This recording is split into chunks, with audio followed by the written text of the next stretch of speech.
নমস্কাৰ, মই Ganesh Dutta, senior treatment supervisor, Udalguri TB unit.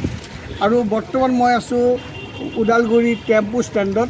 আৰু এই টেম্পু ষ্টেণ্ডত অহাৰ অৰ্থটো হৈছে যে আমাৰ এই টেম্পু ষ্টেণ্ডৰ হেণ্ডিমেন, ড্ৰাইভাৰ বা ইয়াৰ ওচৰ পাজৰে থকা ব্যক্তিসকলে কাৰোবাৰ যক্ষ্মা ৰোগ হৈছে নেকি তাক বাছি লোৱা, স্ক্ৰিনিং কৰা। তাৰ কাৰণে আজি এইদৰে আমি ইয়াতে বহাইছোঁ। এই আমাৰ টেমা লৈ আহিছোঁ বা কফৰ পৰীক্ষা কৰাৰ কাৰণে যিখিনি ফৰ্ম লাগে আমি লৈ আহিছোঁ। আনকি সন্দেহজনক যক্ষ্মা ৰোগীক আমি বিনামূলীয়াকৈ এক্সৰে কৰাৰ কাৰণে ব্যৱস্থা কৰিছোঁ। খাকলাৰী ক্লিনিকতে হওক বা আমি বিনামূলীয়াকৈ আমি এক্সৰে কৰাইছোঁ বা কফ পৰীক্ষাটো বিনামূলীয়া।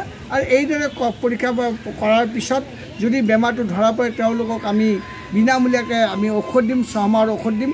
অকল ঔষধে নহয়, তেওঁলোকে মাহে মাহে 1000 টকাকৈ লাভ কৰে। গতিকে 6 মাহ যদি খায় তেওঁ 6000 টকা লাভ কৰিব।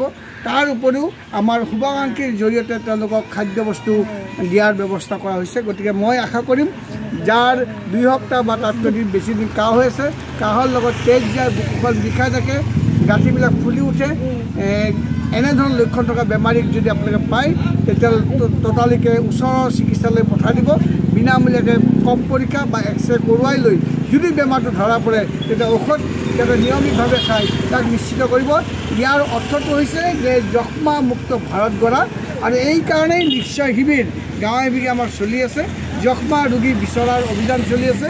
এই অভিযানত সমাজৰ সচেতন ব্যক্তি হিচাপে আপুনিও সহযোগ কৰক, তাকেই কামনা কৰি এই ভিডিঅ'টো ইমানতে সামৰণি কৰিছোঁ। ধন্যবাদ।